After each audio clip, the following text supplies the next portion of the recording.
Buenas tardes a todos. Pues como os podéis imaginar, es para mí un gran honor introduciros a la profesora Maribel Fernández. Voy a hacer una pequeña semblanza de sus actividades. Maribel es actualmente profesora del Departamento de Informática en el King's College de Londres, pero ella también ha pasado mucho tiempo en la Escuela Superior Normal de París. Los principales intereses de investigación de Maribel pues, se centran en el modelado de sistemas complejos y de los lenguajes de programación asociados. La tecnología base que utiliza es la reescritura y el andacálculo. Las aplicaciones fundamentalmente son aplicaciones para los procesos biológicos, de telecomunicaciones y en un amplio grado de ámbitos. A pesar de su juventud, María es muy conocida en el área de conocimiento porque tiene gran cantidad de publicaciones en revistas de muy gran impacto, como puede ser el Journal de Logic and Computation o en el Theoretical Computing Science. Es editora de muchas revistas y también tiene publicados varios libros. En particular, hoy nos va a dar una charla que es el producto de un proyecto que está realizando con un grupo de la Universidad de Burdeos. En este proyecto se combinan los grafos que modelan el comportamiento de un sistema de computación con la visualización de los mismos para hacerlos más amigables. Espero que para todos sea muy interesante esta charla, estoy convencida. Muchas gracias. Gracias a todos. Ahora está funcionando el micrófono. Gracias a todo el equipo de organización, especialmente María y Luis, que realmente no podía haber organizadores mejores. Todo fue perfecto y es un gran placer estar aquí hoy. María fue muy gentil con su introducción, especialmente lo de la juventud. Eso está muy bien. Es que les interese el trabajo que les quería presentar porque pensé que, hablando de grafos, que íbamos a poder conectar con diferentes usos de grafos. Casi todos los que trabajamos en informática, de alguna manera usamos grafos. Grafos los hemos visto en las charlas, casi en todas las charlas que estuve había alguna cosa sobre grafos. Este trabajo en realidad salió de una combinación de dos puntos de vista con los grafos. El mío, en el equipo donde yo trabajo, es más bien usamos grafos como una herramienta de modelización. Modelización de software, pero también de otro tipo de procesos biológicos o reacciones químicas. El equipo de Burdeos con el que trabajamos es un equipo que se interesa mucho en grafos, pero desde el punto de vista de visualización, de cómo dibujar los grafos, cómo presentarlos de una manera que sean más fáciles de visualizar para humanos, ¿okay? O sea, grafos como realmente modelo, pero modelo que vamos a visualizar, no como una representación interna, ya sea de un programa, o que es una cosa que, de mi punto de vista, era lo que estaba en general haciendo con los grafos. Entonces, esta combinación de los dos puntos de vista dio lugar a esta herramienta que llamamos Porgy. Porgy porque trabajamos con un tipo particular de grafos que se llaman port graphs. Ahora les voy a mostrar un poco el tipo de trabajo que hicimos con estos port graphs. En la charla, primero quería hablarles un poquito más de las motivaciones, o sea, por qué grafos y por qué en particular nos interesamos a grafos que evolucionan con el tiempo. O sea, no grafos como un modelo estático, sino cosas que se van transformando. Para mucha gente esto es obvio, porque transformación de modelos, por ejemplo, en ingeniería de software es lo que uno hace todo el tiempo. Pero, por ejemplo, para el equipo de Burdeos, que trabajaba sobre visualización de grafos, el trabajo principal de ellos era cómo mostrar, por ejemplo, los mapas, una aerolínea, en todos los libritos de los aviones ven la red de vuelos que tiene. Es un grafo. ¿Cómo presentar ese grafo de manera que los usuarios, los pasajeros del avión, entiendan mejor de qué se trata y a qué lugares va? Ese era el punto de vista entonces de grafos estáticos que queremos visualizar de la mejor manera posible. Nuestro punto de vista, como yo le digo, era más dinámico, grafos que se van transformando en el tiempo, ya sea porque representan la ejecución de un programa o una reacción química que va teniendo lugar y que va cambiando la estructura de las moléculas o de los componentes que están reaccionando. Entonces esa era la motivación, grafos y transformaciones. Luego un poquito por qué elegimos este formalismo particular de port graphs, de grafos con puertos o puntos de conexión. Y luego hay una palabra aquí que es estrategias. La palabra estrategias es muy importante en este contexto porque cuando hablamos de transformaciones de grafos, en general son sistemas que tienen un cierto grado quizás de no determinismo, o aunque sean deterministas, pero que en un momento dado puede haber una cantidad muy grande de posibilidades y que dependiendo del tipo de contexto, diferentes reglas pueden aplicarse. Entonces, si queremos realmente modelizar y luego visualizar la transformación, tenemos que poder guiar esa transformación para que cuando haya muchas posibilidades podamos quizás elegir algunas o decir que queremos visualizar todas las posibilidades. Ahí es donde entra la noción de una estrategia de transformación. Luego les voy a mostrar algunas pantallas o screenshots de Porgy para que vean el tipo de interfase o de visualización que hacemos y finalmente conclusiones y perspectivas. Entonces, con las motivaciones, ¿qué tipo de grafos o qué tipo de modelos nos interesaron? Para empezar, como les decía, porque esto fue una combinación de dos puntos de vista, el de los grafos como modelo estático para visualizar y el de los grafos que representan, por ejemplo, la ejecución de un programa. Entonces teníamos dominios de interés que tenían que ver, por ejemplo, como les había dicho, con transporte, redes de transporte, ya sea rutas de una aerolínea o de trenes, una red de trenes o otro tipo de transporte.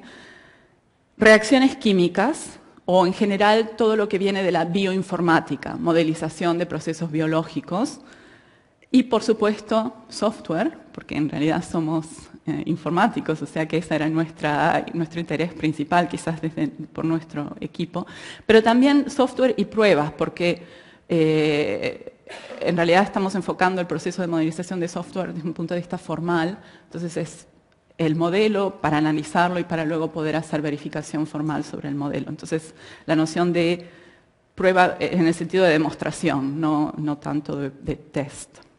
Este dibujito que les puse ahí es uno de los que el grupo de Bordeaux, por ejemplo, usa. Es un grafo que está representando la herramienta que ellos construyeron para visualizar grafos, las relaciones entre los diferentes componentes. Pero esa es una manera de visualizarla. Por ejemplo, el mismo grafo luego se puede visualizar de maneras diferentes si nos interesa otro aspecto del grafo. Bueno, dado que vamos a usar grafos como este que está aquí o otro tipo de grafos como modelo, lo que necesitamos como soporte para poder trabajar con este tipo de modelos es una herramienta que nos permita, por un lado, poder visualizar esos grafos, aunque sean grafos muy grandes. El grupo de Bordeaux está trabajando con grafos que tienen millones de nodos, por ejemplo, para representar redes sociales. Son grafos muy densos, muy grandes, y ellos tienen ya una herramienta que se llama Tulip, como la flor, que dentro de esa herramienta Tulip hay muchas maneras de cambiar la representación del grafo. El mismo grafo, verlo de maneras diferentes y tienen muy optimizado todo lo que es la representación en memoria, el clonaje de grafos para que si uno quiere transformar, por ejemplo, se pueda hacer con un mínimo de copia de nodos. O sea que esa primera parte, lo de tener herramientas de visualización poderosas, es casi como un axioma. No podemos realmente usar grafos como herramienta de modelización sin poder realmente visualizar grafos grandes. Pero no solo necesitamos algo que sea visual, grafos gráficos, sino también una herramienta interactiva, porque en realidad cada dominio o cada aplicación de la modelización de grafos va a necesitar un tipo de interacción diferente. Eso es también algo que estaba observando en las diferentes charlas dentro de Sistedes, que hay veces que si estamos usando los grafos como un modelo en el sentido UML, hay ciertas cosas que esperamos poder ver o poder representar. Si el grafo está representando una reacción química, va a ser otro tipo de cosas. Entonces, el hecho de poder aceptar o incluir la interacción con el usuario, con la persona que va a modelizar o a analizar ese grafo es importante. O sea, tenemos el aspecto visual, el aspecto interactivo y el hecho de que hay que tener en cuenta que el sistema va a evolucionar con el tiempo. O sea, que hay que prever que el grafo va a ir cambiando, que el tamaño del grafo va a cambiar, etc. O sea, la parte dinámica, que nosotros eso lo modelizamos, el dinamismo lo modelizamos con reglas de transformación de grafo. A veces les llamo también reglas de reescritura de grafos. Y finalmente, como ya les mencioné antes, el hecho de poder especificar estrategias de uso de las reglas, porque si no, en general, aún con toda la técnica disponible en Tulip para poder manejar estos grafos tan grandes, cuando los grafos se transforman, dado que hay tantas posibilidades, en general es muy fácil que haya una equivocación y que no podamos visualizar ya más o entender lo que está pasando. Entonces, las estrategias es lo que nos ayudan a controlar el proceso de transformación. Nuestro contexto, o sea, de dónde nos inspiramos para desarrollar esta herramienta de modelización de grafos. Bueno, hay muchos trabajos que ya existen y que en realidad algunos que vienen desde ya hace muchos años. Por ejemplo, el modelo gamma de la máquina química. Son modelos que existían desde quizás 20 años, pero son modelos inspirados por procesos biológicos o químicos, pero siempre concentrándose en la parte cómputo. Por ejemplo, la máquina química, el membrane computing, cálculo de membranas. Son cálculos que justamente tratan de modelizar un proceso, pero se concentran en la ejecución, digamos, en cómo ese proceso ocurre, no tanto en la visualización. La mayor parte de estos modelos, la máquina química, el Brain Calculus, CAPA, que es un cálculo especialmente diseñado también para procesos biológicos, son textuales. O sea, si bien el modelo es un grafo, lo que la persona que lo está modelizando o que lo está observando va a ver es un string, un término. ¿Okay? Nosotros queríamos inspirarnos de esto, pero acentuar la parte de visualización. Queremos los grafos en tanto que grafos visibles gráficamente. ¿Okay? Tomamos inspiración de estos cálculos, pero sobre todo de los que insistían con la interfase gráfica. Por ejemplo, Milner tiene los bigrafos, que si bien tienen una semántica en categorías o una semántica algebraica, también se utilizan normalmente como grafos. Entonces, inspirados un poco de todos estos trabajos que ya existían, tratamos de elegir un formalismo de grafos que nos permita representar fácilmente, que sea un poco genérico y que nos permita representar fácilmente grafos que aparecen en diferentes dominios de aplicación. Nos decidimos por los grafos con puertos, porque este tipo de grafos es una clase de grafos que, tengo un dibujito aquí, es una clase de grafos donde los nodos tienen lugares específicos, puntos específicos, es lo que le llamamos los puertos, los puntos específicos donde los arcos, las aristas, van a estar conectadas. Me olvidé de mencionar otro punto de inspiración. Esto también un poco está inspirado de la representación de circuitos. O sea, los nodos como compuertas y los puntos donde se conectan como los lugares donde los cables se conectan. ¿Okay? Entonces, por ese lado, nos interesaba poder representar explícitamente los nodos del grafo y quizás, aunque haya varios puntos de conexión, representarlos como puntos separados en el nodo.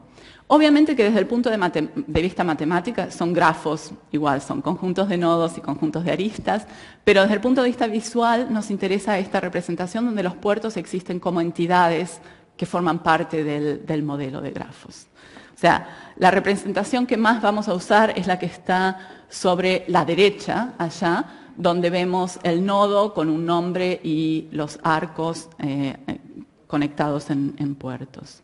Entonces, volviendo a lo que es por grafos en general, es la clase de por grafos, para los que trabajaron un poco más en reescritura de grafos, es una generalización de las redes de interacción, que a su vez generalizan las redes de prueba de la lógica lineal. Es una clase de grafos donde trabajamos con un grafo como el que les mostraba, nodos, aristas conectadas en puertos, un conjunto de reglas de reescritura o de transformación que explican cómo transformar un grafo o un subgrafo en otro. Un programa que vendría siendo, lo llamamos programa, a veces lo llamamos modelo también, pero es un modelo, un grafo dado, junto con el conjunto de reglas que le queremos aplicar, y muchas veces también incluimos la estrategia con la cual vamos a controlar las reglas. Esos son los ingredientes que tenemos en esta herramienta. Los porgrafos en sí tienen un sistema de tipos muy débil por ahora, se podría mejorar, pero por ahora lo que usamos en Porgy es simplemente porgraphs, donde cada nodo va a tener un nombre, se le asocia, por ejemplo, dependiendo de lo que uno vaya a modelizar, diferentes nombres, o sea, el usuario elige lo que le llamamos aquí la asignatura, el tipo de nombres que va a usar, cómo vamos a llamar a los puertos también pueden tener nombres, y una vez que elegimos el conjunto de nombres que vamos a usar para los nodos y para los puertos, podemos definir un grafo combinando esos nodos y agregando aristas.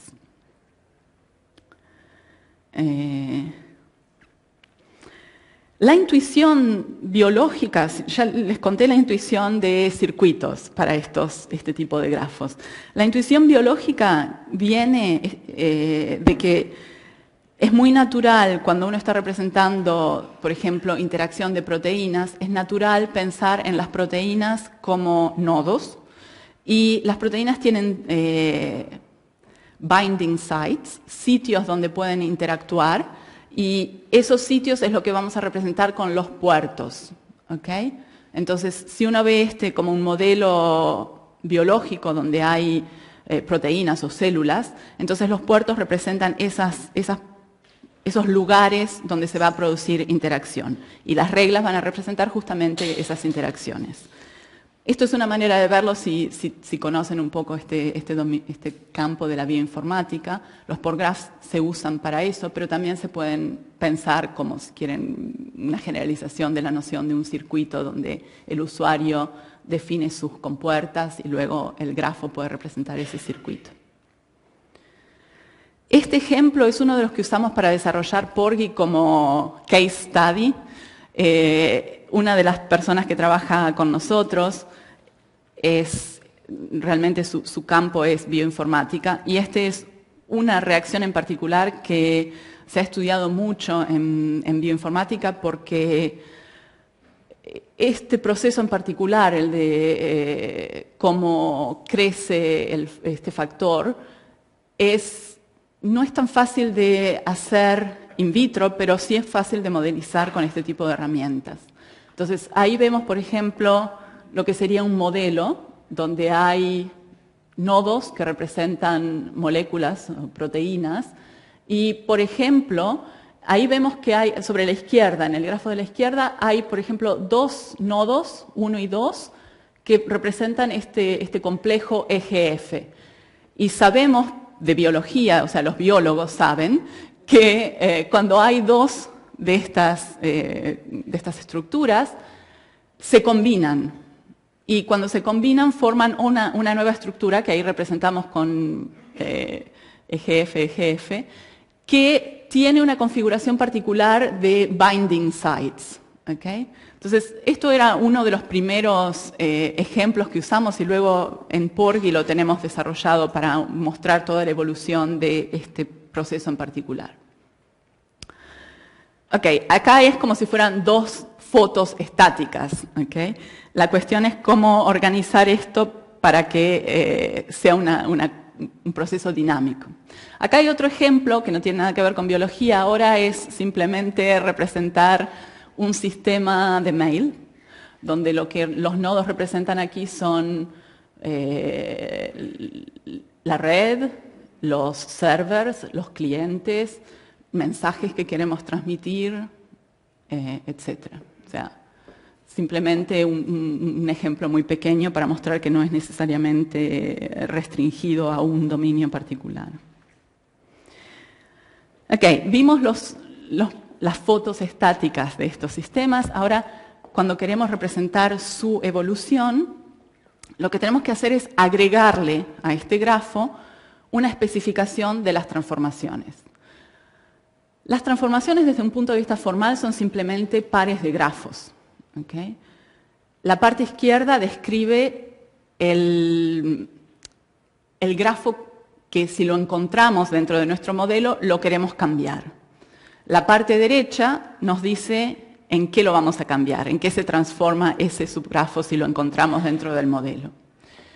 Entre las dos partes, la parte izquierda y la derecha, dibujamos una flecha que en realidad en nuestra representación en Porgy la usamos también para visualizar la relación entre los puertos de la interfase izquierda y los de la derecha. La interfase de un grafo son los puertos que están libres, digamos. ¿Okay? Si lo ven como un circuito, son los lugares donde pueden soldar más cables. ¿Okay? Esa es la interfase.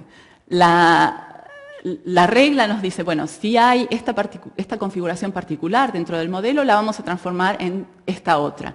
Y además, la interfase puede cambiar, porque puede ser que, por ejemplo, estemos duplicando algún nodo o que estemos eliminando nodos. Entonces, de alguna manera hay que decir, imaginen otra vez que es un circuito que estamos transformando. Vamos a sacar un pedazo y poner otro.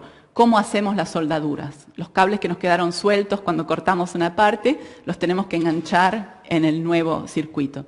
Entonces, en Porgy usamos la flecha como si fuera otro nodo, o sea que una regla en Porgy es también un grafo que tiene un subgrafo izquierdo L, un subgrafo derecho R, un nodo flecha, y el nodo flecha es el que nos trae toda la información de cómo recablear el grafo. Les voy a mostrar más ejemplos después, pero desde el punto de vista formal, entonces, eso es la regla de transformación o regla de reescritura. Obviamente podemos tener muchas reglas en un sistema. Por ejemplo, estas son las reglas que usamos para modelizar la reacción que les decía antes. O sea, aquí, para modelizar este proceso de crecimiento del factor, simplemente hay 5 reglas. O sea, este proceso no es muy complicado de especificar, 5 reglas alcanzan. Lo que es interesante en este ejemplo particular es que las reglas tienen cierta combinación de prioridades, o los biólogos saben que dependiendo, por ejemplo, de la concentración o de otros factores, habrá reglas que se aplican con más probabilidades que otras. O sea, eso es algo que vamos a incluir también en nuestro sistema, pero lo vamos a incluir en la parte estrategias. O sea, que las reglas no dicen cuál es la prioridad entre ellas o si hay varias alternativas, cuál elegir. Las reglas son completamente declarativas, especifican la transformación. Luego el control va a venir con el lenguaje de estrategias. Acá es un sistema también con unas pocas reglas para explicar cómo funciona el mail. No hace falta que miren los detalles de las reglas, son simplemente reglas, qué sé yo. La primera, por ejemplo, muestra que hay un cliente que quiere mandar un mensaje, quiere pasar un mensaje email a otro nodo de la red, y ahí vemos como la primera regla simplemente dice que el mensaje que estaba en el nodo del cliente ahora pasa al server. Luego habrá otras reglas que dicen que cuando el server recibe un mensaje que tiene que redirigir a otro, bueno, lo va a redirigir. Otra vez, en este sistema, porque es muy básico y muy simple, tenemos unas pocas reglas, pero en general puede haber muchas reglas en el sistema. Lo que les decía antes de las reglas, para nosotros las reglas son también grafos, ¿ok? Y las vemos como si fuera un grafo más abstracto que el grafo que estamos modelizando, en el sentido de que las reglas pueden incluir en su parte izquierda o en su parte derecha nodos variables, ¿ok? Y cuando damos una regla, siempre especificamos la parte izquierda, sus nodos. Ahí en la transparencia dice que L y R pueden tener nodos con nombres, en el conjunto de nombres que definió el usuario, pero también en X, que es un conjunto de variables, ¿okay? La idea es que las reglas sean genéricas y que se puedan aplicar a diferentes casos. Por eso la utilización de variables es bastante cómoda, digamos, en este sentido. El resto creo que ya se los había explicado, el uso de la flecha para mostrar las correspondencias entre nodos y puertos que estaban libres en la izquierda y que luego tienen que transformarse en puertos de la parte derecha. Ok. Las reglas que les mostré antes de manera informal se representan casi directamente en el formalismo de Porgy. Estas reglas son las que habíamos visto, son como las que habíamos visto antes, pero ahora con la definición del nodo flecha. El nodo que está en el medio, lo ven que tiene esos arcos con puntitos. En Porgy se representan con diferentes colores. Son los arcos que están dando la información de recableado del grafo, ¿ok? Entonces, la regla, por ejemplo, que está la primera, la A, nos dice que sí, en nuestro modelo tenemos dos nodos X y Y que están conectados de esta manera, entonces vamos a duplicar el nodo X, ¿okay? La parte derecha tiene dos nodos X. Y los arcos, que antes estaban de un X hacia el Y, ahora vienen uno de cada nuevo X. Ahora, ¿cómo sabemos la correspondencia entre los nodos? Porque obviamente la regla puede duplicar puede crear muchas copias de nodos. Bueno, eso es lo que los punteados nos dicen. El usuario define entonces no solo el pattern que está buscando para transformar, sino también todo el proceso de reescritura. Esto formalmente también se puede definir como un proceso en etapas. En realidad la máquina que está abajo en Porgy, que va a hacer las transformaciones, va a hacer la reescritura en estas etapas. Va primero a tratar, si nos dan una regla con dos grafos L y R y un grafo G, un modelo que queremos transformar, la máquina de Porgy va a tratar de buscar dentro del grafo G una ocurrencia de un subgrafo que tenga la misma forma de L, o sea, va a buscar un morfismo, ¿okay? Entre L y un subgrafo de G. Si encontramos ese morfismo, que allí es lo que le llamé G de L, el morfismo G va de L a este subgrafo de G que llamamos G de L. Si existe ese G de L dentro de G, vendría a ser como una copia de L en G, entonces allí ven que vamos a crear una copia de la parte derecha, R, lo que llamamos aquí GDR. ¿Okay? Creamos GDR y luego lo que nos faltaría hacer es desconectar GDL del grafo y todo lo que iba antes conectado a ese subgrafo GDL, ahora lo tenemos que conectar a GDR y ahí es que usamos la información que nos da la regla en la flecha para hacer esta reconexión que vemos aquí. Y una vez que hicimos esa reconexión, bueno, GDL ya no lo necesitamos más, eso lo podemos borrar, y lo que nos queda es el nuevo grafo que vemos aquí, que ahora contiene este subgrafo transformado. ¿Okay? Esas serían las etapas de la reescritura, o sea, cuatro etapas. Buscar, o sea, tuvimos que implementar un algoritmo de matching, de morfismo, buscar ese morfismo. En general, el problema de isomorfismo de grafos no es un problema muy fácil, es NP, pero en los casos en que estamos trabajando nosotros, que son redes de interacción, por ejemplo, es un caso particular que les voy a comentar un poquito si me da el tiempo, debido a las restricciones en el sistema es casi trivial la búsqueda de morfismos. Y lo interesante es que este caso particular es todavía es Turing complete, es universal. Si no, en el caso general, cuando los grafos no son redes de interacción, cuando son por grafos en general, puede tener una complejidad exponencial, pero lo que hicimos fue tratar de generalizar del algoritmo trivial que les decía de redes de interacción, generalizarlo a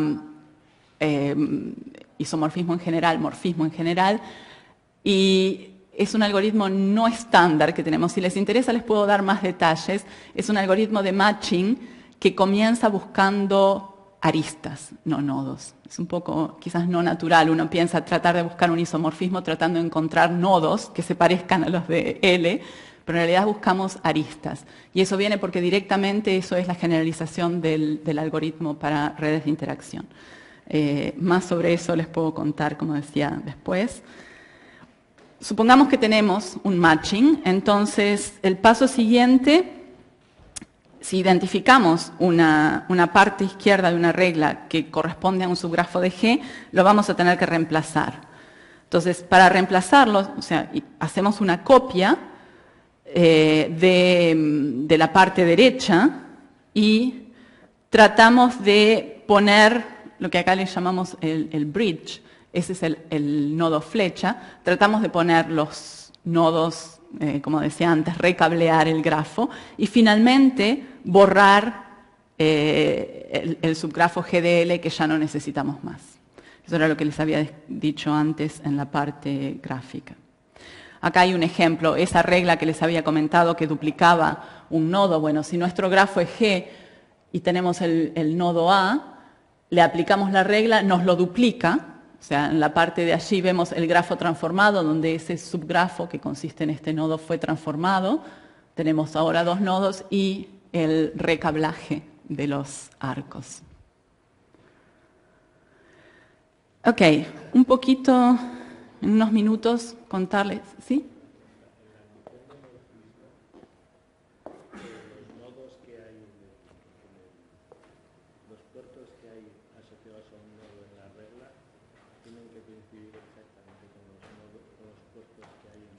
Sí.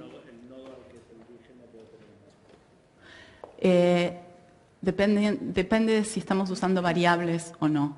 Si estamos macheando un nodo con un nombre, entonces la asignatura determina el número de puertos para ese nodo. Y como lo que estamos buscando en el morfismo es un nodo con el mismo nombre, entonces automáticamente va a tener el mismo número de puertos. ¿Okay? Sí.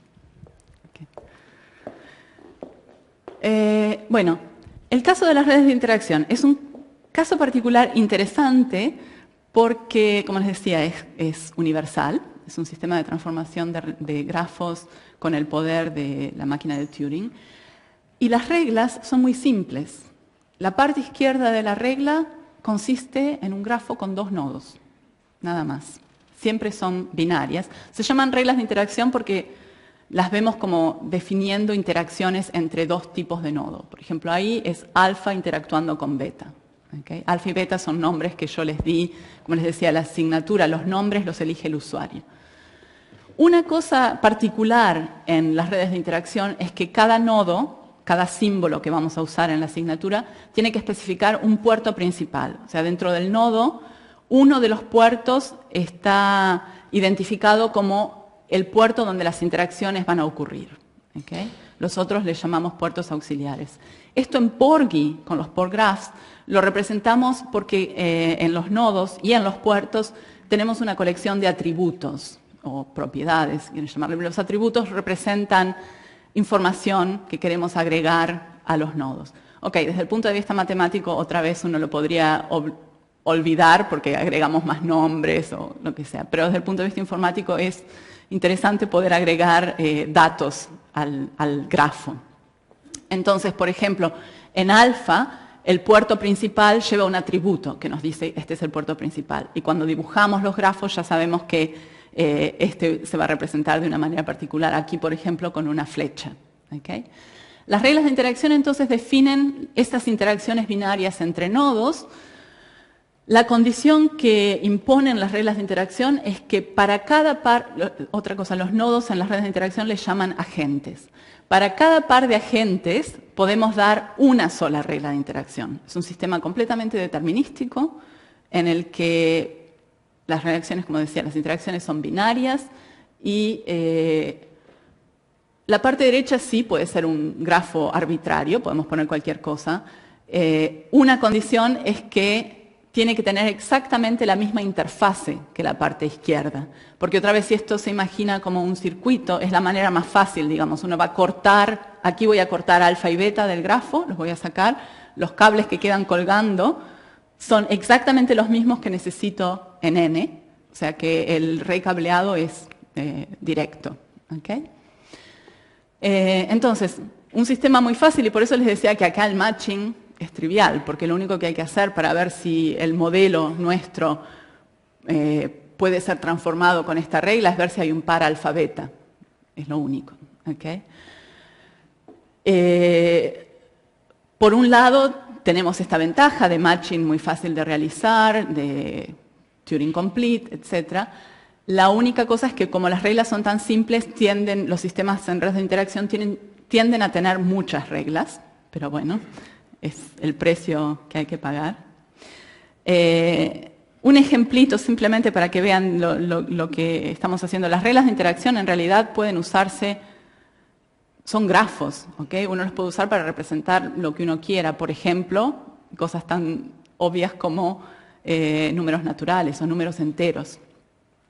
En general, la gente que viene del campo de reescritura, como yo, siempre tenemos tendencia a pensar en los naturales como los naturales de Peano. Cero, sucesor, etc. Con lo cual, definir operaciones como la suma, etc., es lento porque cuando sumamos hay que copiar todos los sucesores, etc. Aquí no hay que pensarlo así, hay que pensarlo realmente como grafos. Estos son grafos. Entonces, los que trabajan en Prolog, por ejemplo, quizás asocien esto con las difference lists. Es un poco esa idea. Es tener un entero representado como una difference list, la parte positiva y la parte negativa. Uno puede definir una representación canónica. La ventaja de esto es que ahora tenemos punteros para todos lados en el grafo y definir operaciones como suma o producto o negación, etc. es muy fácil. Usamos estas reglas de transformación. Estoy usando aquí la notación de la gente que usa redes de interacción. ¿Okay? A los que trabajan con grafos quizás les llame la atención ver que la parte derecha de algunas de estas reglas es simplemente un cable o dos en aquella. Parece que eso no fuera un grafo. En realidad, otra vez, esto es la visualización.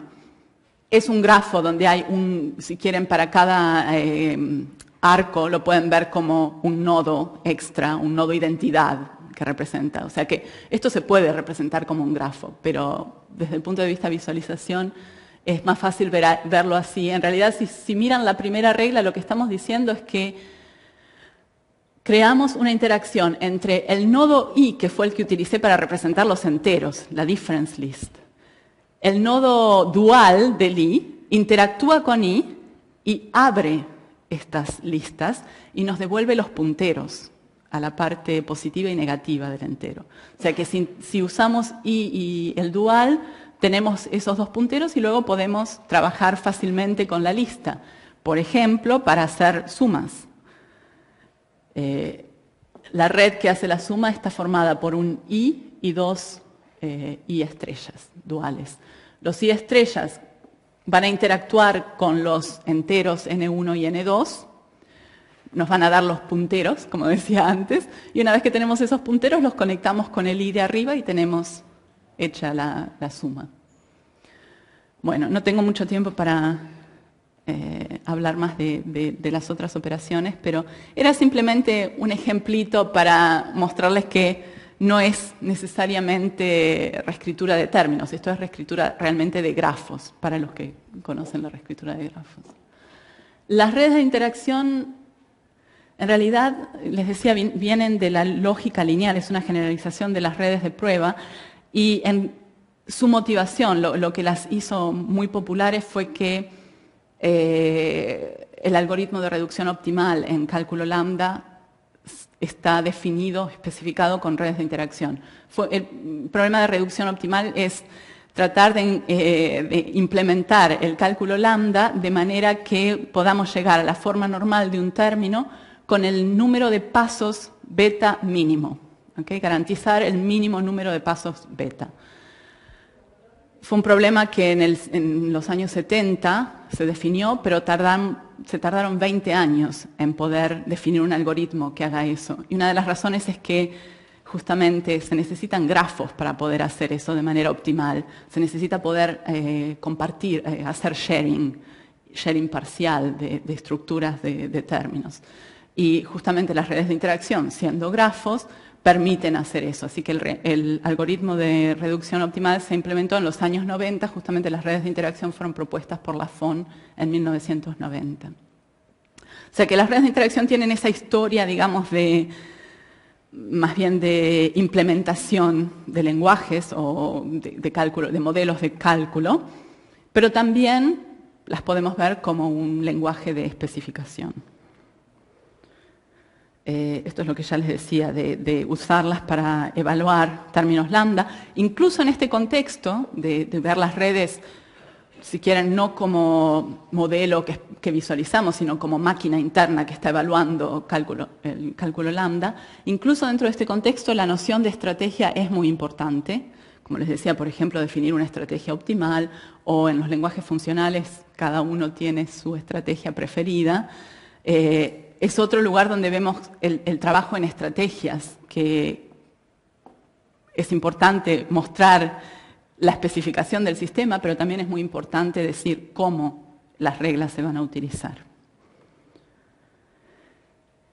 Entonces, la cuestión es cómo definimos más control en un sistema de reglas que puede ser no determinista, que puede ser que no termine, o sea, que haya reducciones infinitas. Una de las maneras que hay, que es más conocida, nosotros nos inspiramos de ese trabajo, es el trabajo en lenguajes de reescritura de términos con estrategias. O sea, no grafos, sino términos. Hay lenguajes como Elan o Stratego, o Mod también, que tienen sublenguajes para definir la estrategia de transformación de términos.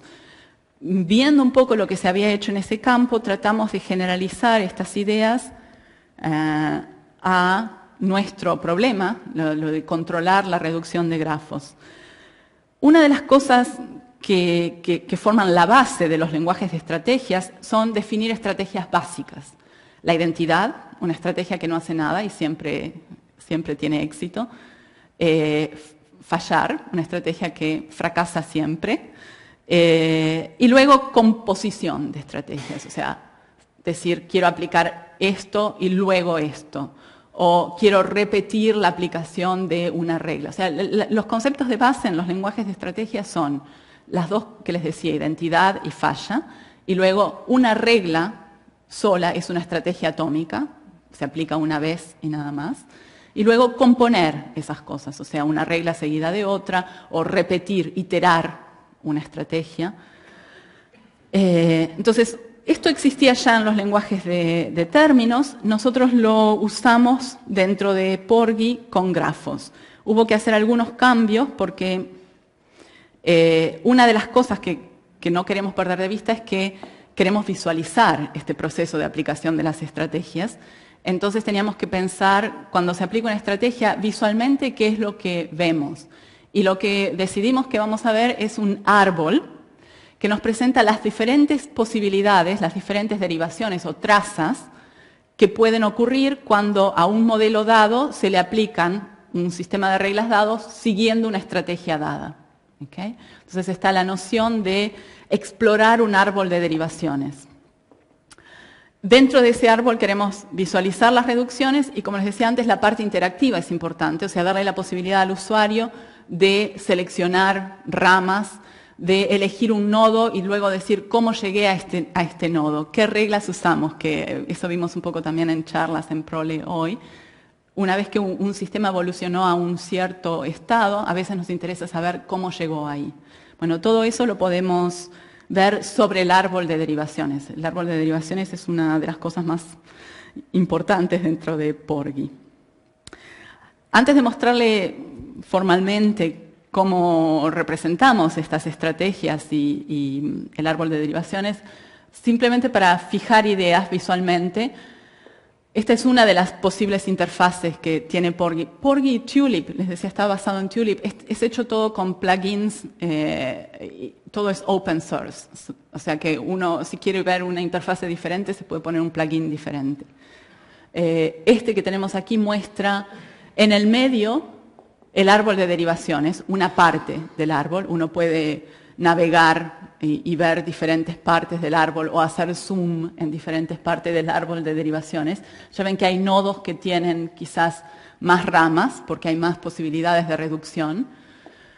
Y luego en esta parte de la pantalla muestra una regla. No sé si eso les parece visualmente no estamos muy convencidos de que es la mejor representación de una regla, pero bueno, muestra la parte izquierda, la parte derecha y lo que está en el medio con las líneas rojas, esa es la flecha, el nodo flecha, y las líneas rojas son los que nos dicen cómo ir de los puertos de la izquierda a los de la derecha, lo que habíamos dicho antes, el recableado del grafo. Y lo que tenemos aquí en esta última ventanita es uno de los modelos. ¿Okay? Uno puede focalizar en el modelo inicial o en un modelo que se obtuvo luego de ciertos pasos y ver en más detalle cómo está formado ese modelo, en qué estado quedó el grafo.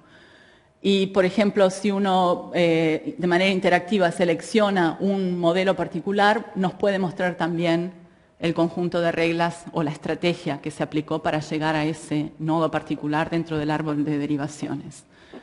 Hay diferentes maneras de verlo. Aquí el árbol de derivaciones tiene la raíz arriba, ¿okay? Y las diferentes ramas alternativas de transformación se van desplegando para abajo, pero obviamente es muy fácil de cambiar la representación en la interfase si uno lo quiere ver con la raíz abajo, lo mismo. Las flechas verdes en el árbol de derivación representan estrategias y en negro, en el medio, vemos los pasos intermediarios. Una estrategia que consiste, por ejemplo, en aplicar una regla, luego otra, luego otra, luego otra.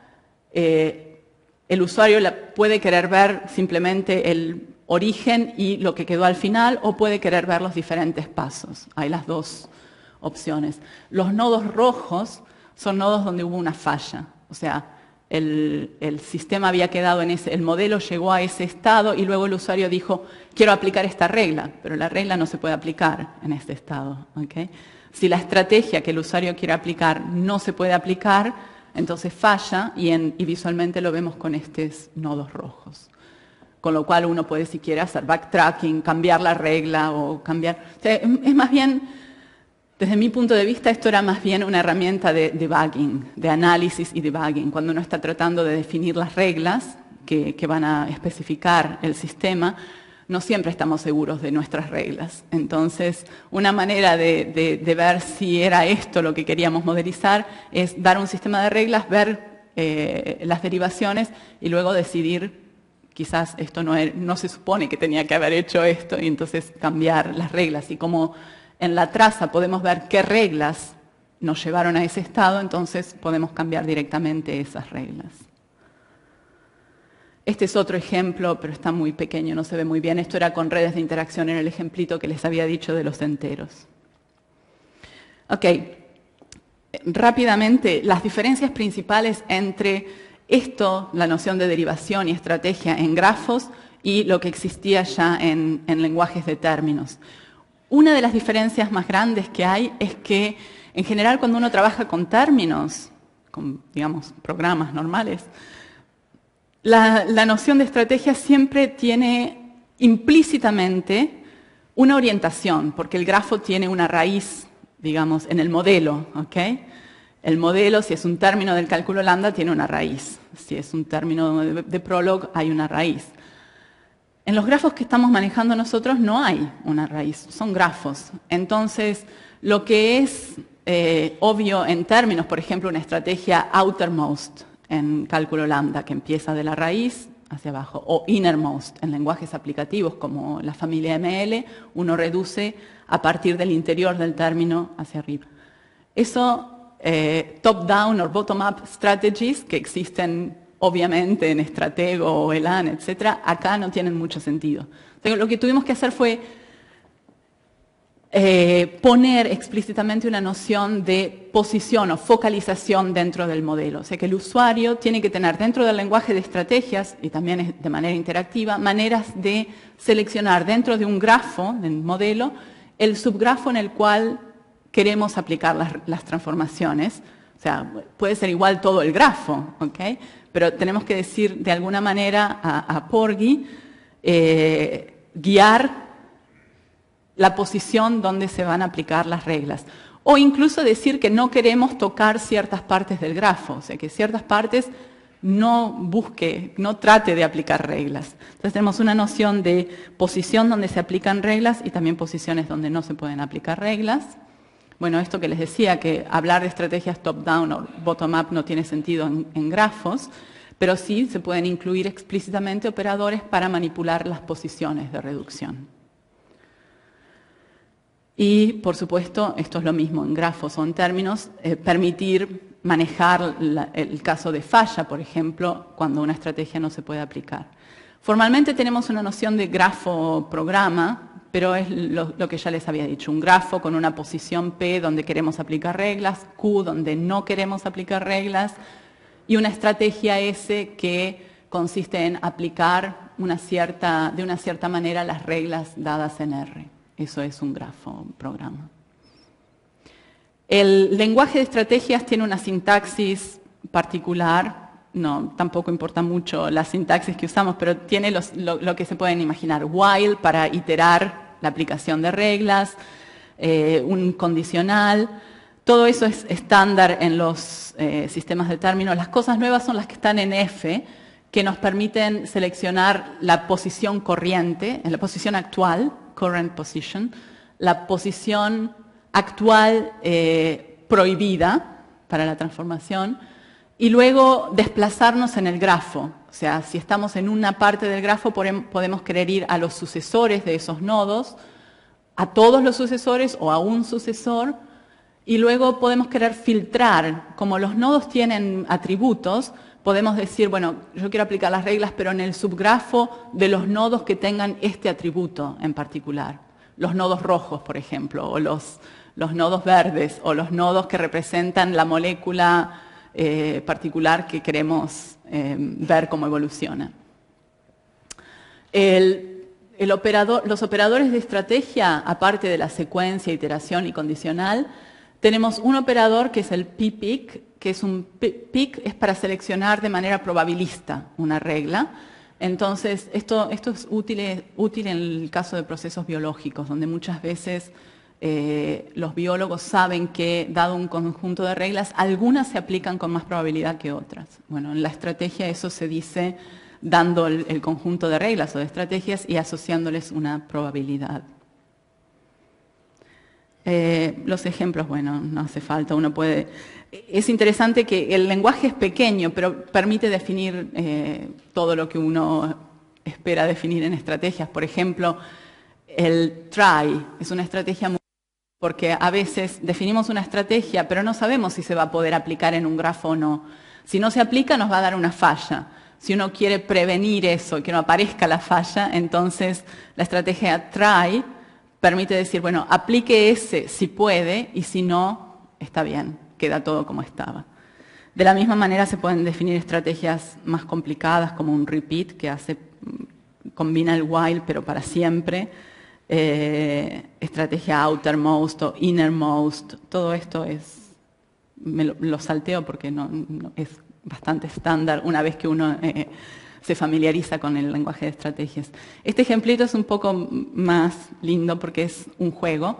Lo diseñó uno de mis estudiantes de doctorado, que justamente estuvimos trabajando en el lenguaje de estrategias con él. se cansó de ver modelos biológicos o de software y pensó que quizás más interesante era usar estos grafos y el lenguaje de estrategias para especificar juegos. Ese es un juego de Pac-Man, donde los nodos tienen, la asignatura está allí. Hay un Pac-Man, 2 fantasmas, y los fantasmas quieren matar al Pac-Man, el Pac-Man tiene que comer los puntitos, hay nodos con puntitos, y tenemos un conjunto de reglas que explica el comportamiento del Pac-Man. Por ejemplo, la primera dice que si el Pac-Man está al lado de un fantasma, se escapa. ¿Okay? Si el Pac-Man está al lado de un puntito, lo va a tratar de comer. Creo que esa es una de las que están allá. O sea, un conjunto de reglas muy simples para definir este juego de un Pac-Man y 2 fantasmas. Y luego lo que es más interesante es cómo combinar esas reglas, qué estrategia hay que aplicar para que juegue. Entonces, bueno, las reglas simplemente dicen que, obviamente, para el Pac-Man hay una estrategia que es la que controla el Pac-Man. Si el Pac-Man está cerca de uno de los 2 ghosts, va a tratar de escaparse. Si no, va a tratar de comer los puntitos. Luego una estrategia para los ghosts, cómo queremos aplicar las reglas que controlan los fantasmas. Y finalmente la estrategia que controla el juego. Una de las reglas que no les mencioné en detalle dice que cuando el ghost se come al Pac-Man, el juego se termina. Entonces, lo que queremos es detectar el nodo end, que fue creado cuando el Pac-Man se murió. Entonces, esa es la estrategia Game Over. Bueno, más ejemplos de cosas que uno puede hacer con este tipo de sistemas. Por ejemplo, usar las reglas para que el sistema se reconfigure. ¿Okay? En el caso que yo les decía, teníamos una regla para detectar Game Over, que es cuando hay un nodo end dentro del grafo transformado. Obviamente uno puede usar eso para detectar situaciones particulares y no solo detectarlas, sino también dar maneras de curar el problema. ¿Okay? Bueno, en el caso del Pac-Man es game over y punto final. Pero en otros casos, si por ejemplo en el sistema de mail detectamos una cierta configuración que representa un caso de error, por ejemplo, podemos dar reglas para decir cuando el grafo tenga esta configuración, transfórmelo en esta otra cosa. Eso es técnicamente le llaman autonomic computing, pero bueno, es simplemente usar reglas para proteger al sistema. Acá hay un ejemplo con el mail, no tenemos tiempo de ver los detalles. Lo que ya les decía, tratar de hacer la verificación cuando encontramos un problema, lo cambiamos, o simplemente verificar que el grafo siempre tiene un cierto estado, simplemente por una regla que diga si está este grafo G, que quede en G, pero me interesa saber que estaba ahí. ¿Okay? Verificar que esto es invariante. Sí, verificar que si hay algo que no queremos, hacerlo fallar o hacerlo que se corrija. Este lenguaje tiene una semántica formal, pero no la puse en las transparencias. Si les interesa, les puedo dar las reglas de la semántica operacional y las propiedades que tiene. En particular, lo de que es Turing Complete. Bueno, yo les dije que hasta el caso más simple de redes de interacción es Turing Complete. Así que bueno, la reescritura de grafos generales claramente es. Hay varios sistemas que no mencioné explícitamente en la charla, pero hay varios sistemas que hacen reescritura de grafos con muy buenas técnicas, pero en general para dominios específicos. Por ejemplo, herramientas para transformación de modelos UML o herramientas para, como CAPA, que quizás es uno de los más avanzados para modelización de procesos biológicos, pero está diseñado específicamente para ese modelo. Lo que nosotros tratamos de hacer es mantener en lo posible un sistema genérico, o sea, que permita representar no un dominio específico, sino en general modelos especificados con grafos. Nos concentramos más en, como les decía, computación o lógica y modelos bioquímicos, Pero una de las cosas que queremos hacer luego es, una vez que tengamos un poquito más de herramientas de análisis en este sistema genérico Porgy, es tratar de luego definir versiones específicas para dominios específicos.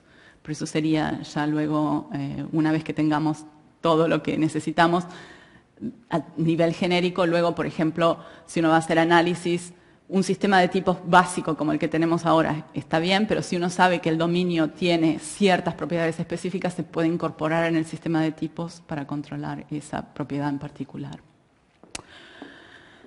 Ok, creo que eso es todo. No sé si el link a donde está Porgy. No sé si tienen preguntas. Gracias por haber escuchado con este calor. Si hay preguntas. Okay.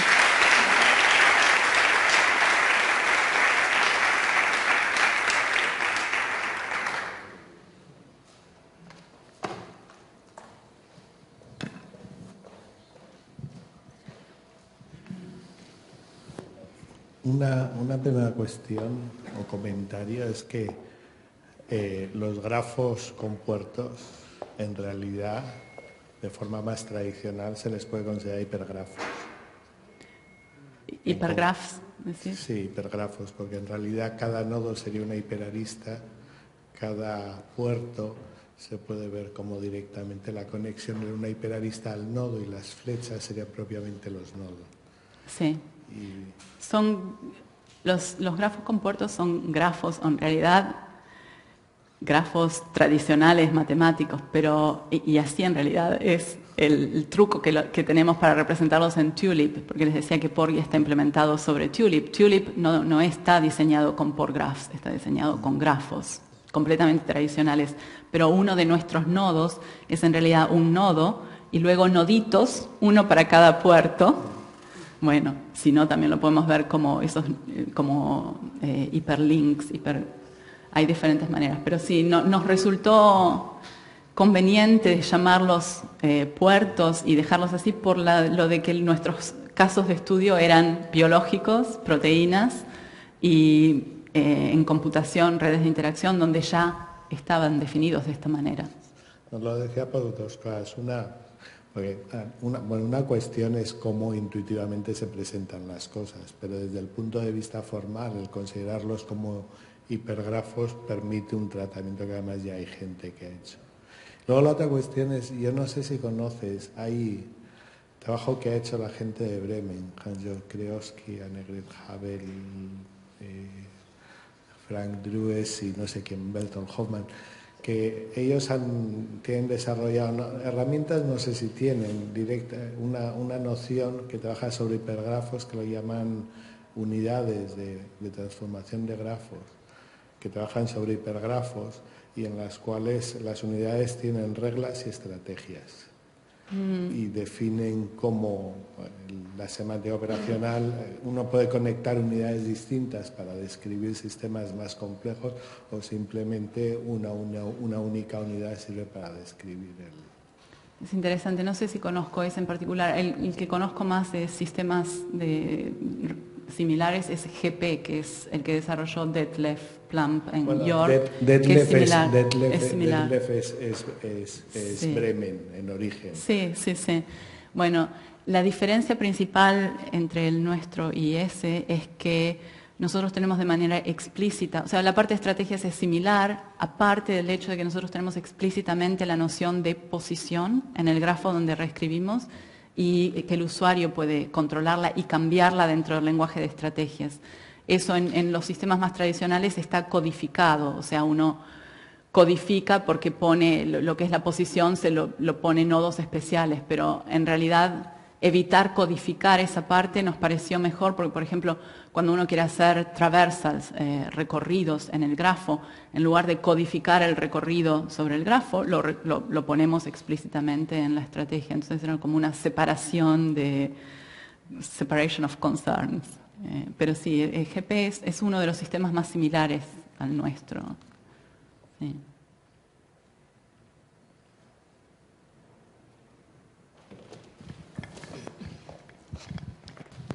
Hola. Cuando vi el lenguaje de estrategias, me recordó totalmente a los lenguajes de construcción de parsers. En cierto modo me parece, pero sospecho que algo se me escapa para que sea diferente, me parece que uno tiene parsers atómicos y luego tiene, bueno, es una cosa que se hace mucho en Haskell, particular, de eso la conozco yo. Entonces, no sé si se me escapa algo por lo cual un lenguaje de estrategias no es exactamente un lenguaje de construcción de parsing. Bueno, construcción de parsers es, digamos, un caso particular. Los lenguajes de estrategias en realidad lo que hacen es poner, sobresaltar o remarcar más la parte de composición. La idea es poder componer cosas, las unidades estas o las reglas, poder componerlas de manera diferente, ya sea porque es parsers. Claro, hay muchas cosas en común con parsers, las reglas gramaticales, etcétera. Pero en general los lenguajes de estrategia como Elan o Stratego lo que hicieron es justamente darle una categoría de primer orden, digamos, de transformarlos en una noción que está ahí. La estrategia que en muchos otros casos estaba, pero no tan visible, ¿okay? Pero en realidad se estaba usando, como dices, para lo de parsing, pero también en muchos otros dominios. Entonces quizás desde mi punto de vista lo del parsing es como un caso particular. Sí. La pregunta era si, aunque bueno, ya veo que tenéis estrategias y parece que y visualización, parece que el objetivo es más ver la evolución, verla, o sea, verla cómo va, ¿no? Pero la pregunta era si además os interesan propiedades, o sea, temas de terminación o de coste o de algo así. Sí, eso está dentro del... O sea, algo ya hicimos, pero es una de las cosas en el punto perspectivas extensions, análisis estático, sistemas de tipos. Eso era para tratar justamente estáticamente de detectar o de clasificar, de dar condiciones suficientes, por ejemplo, para terminación o para... Algo tenemos, pero por ahora las herramientas que tenemos están diseñadas teniendo en cuenta, por ejemplo, el caso de biología o el caso de redes de interacción. Tenemos que trabajar un poquito más para hacerlos un poco más generales. Lo que pasa es que hay como una especie de tensión entre tratar de generalizar, de tener algo que se pueda usar aún sin saber qué tipo de cosa estamos modelizando, pero bueno, muy general, no es tan poderoso, o decir, bueno, vamos a definir, a restringirnos a un dominio particular y ahí uno puede hacer cosas un poco más poderosas, pero restringidas. Por eso estamos en esas dos, tratando de a la vez generalizar lo más posible y dar lo más posible al Porgy genérico y al mismo tiempo desarrollar las versiones específicas de Porgy. ¿Sí?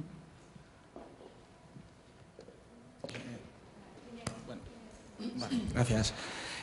A ver, has estado hablando de reescritura de grafos, centrándote en este tipo concreto de grafos compuertos. Yo hace muchos años, cuando vi alguno de estos artículos, vi que la noción de graph narrowing también existía, ¿no? En vez de emparejamiento, pues utilizaríamos unificación. No sé si eso puede tener sentido una vez que habéis reducido el tipo de grafos que tratáis, si puede tener sentido, si eso puede llegar a ser manejable. Incluso si puede llegar a tener aplicación, porque ahora mismo las aplicaciones que estás contando se ven bastante obvias, ¿no? No sé si la noción de port graph narrowing tendría sentido y sería aplicable. Sí, sería súper importante tenerlo. Lo hemos pensado también, pero por ahora no lo tenemos. Pero justamente para lo de verificación, análisis y verificación, poder hacer narrowing, que es tratar de adivinar evoluciones diferentes. Por ahora lo que tenemos es las evoluciones posibles las podemos visualizar, pero para análisis y desarrollo y especificación sería interesante poder agregar narrowing, pero por ahora eso no lo tenemos. Pero sí, es algo que realmente nos interesa. En la herramienta esta como herramienta de visualización, en realidad lo que hay es debajo, digamos, un motor que es la transformación de grafos y luego es lo que se enseña y lo que se visualiza. Al margen de que he querido entender, pero no estoy del todo seguro si se hace. ¿Puede uno, digamos, elegir la sintaxis concreta de lo que se visualiza, es decir, la forma de los grafos? Lo digo porque hubo una herramienta que hicieron en Berlín hace años, que estaba hecha encima de AGG, y era para visualizar y sobre todo para animar modelos. Y en concreto, por ejemplo, el ejemplo que siempre enseñaban era el problema de los filósofos que comen. Entonces, debajo había una descripción por transformación de grafos de cómo se comportaban los filósofos, y encima había una escena visual, que se visualizaba una escena en el cual la transformación de los grafos que había abajo se correspondía a que los filósofos hacían distintas actividades, se les veía hacer actividades distintas. ¿Esto es así parecido? Eso es muy interesante. Tenemos un poco de eso gracias a Tulip, porque Tulip permite que el usuario elija, por ejemplo, cosas básicas, la forma de los nodos cuando los dibuja, si quieren que sea redondo, cuadrado, una florcita, una persona, pero hay que hacerlo vía la interfase, no lo tenemos en el lenguaje. Uno puede en la interfase elegir los colores, las representaciones, el algoritmo de dibujo, porque la manera de dibujarlo, Tulip tiene enorme cantidad de plugins para dibujar los grafos de manera diferente. Entonces, todo eso lo tenemos gracias a Tulip, pero, o sea, que Porgy puede dar esas opciones, pero no lo tenemos hecho en la parte de estrategias o lenguaje, o no tenemos, es una cosa que justamente un colega de María del Mar que vino a visitarnos, Francisco Durán, ellos tienen un lenguaje con una sintaxis concreta para definirla, en un caso particular, porque les interesan los modelos UML, para que el usuario pueda decir cómo dibujar los nodos.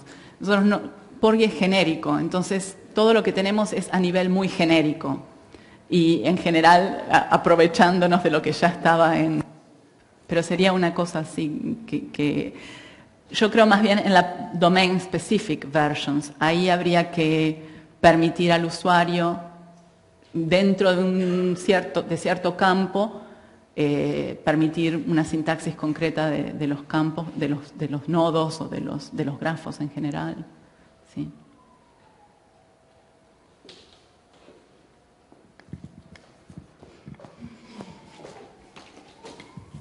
A mí me gustaría también hacerte una pregunta.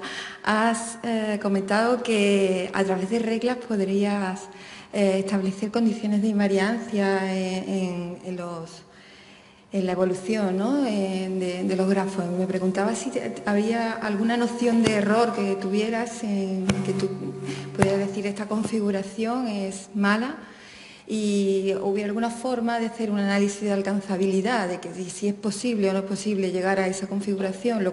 Me parece que sería a lo mejor una aplicación muy importante en el caso de los procesos biológicos, ¿no? Sí.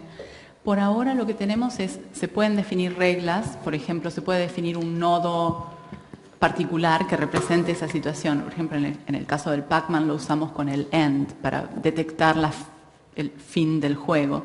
Pero, por ejemplo, si hay un error en el sistema mail o en otro lugar, uno puede crear un nodo particular y luego tener reglas que detecten, incluso con prioridad, decir, sí se puede aplicar esta regla que tiene el error, o sea, que detecta que se creó este nodo error, entonces dar un mensaje o incluso corregirlo, si sabemos cómo corregirlo, ¿no? Cómo volver atrás. Lo que no tenemos por ahora es una manera automática de decirle al sistema, tratar de reducir a esta configuración de error. Eso no lo tenemos. Es un poco como lo que estábamos diciendo con narrowing, tratar de ver si hay maneras de que se aplique pero hay como adivinar una parte, para lo cual necesitamos la unificación. Por ahora tenemos solo matching. Entonces, tenemos parte, o sea, detectar el error, pero no poder decirle, a ver, ¿se puede crear este error? Eso no. Okay.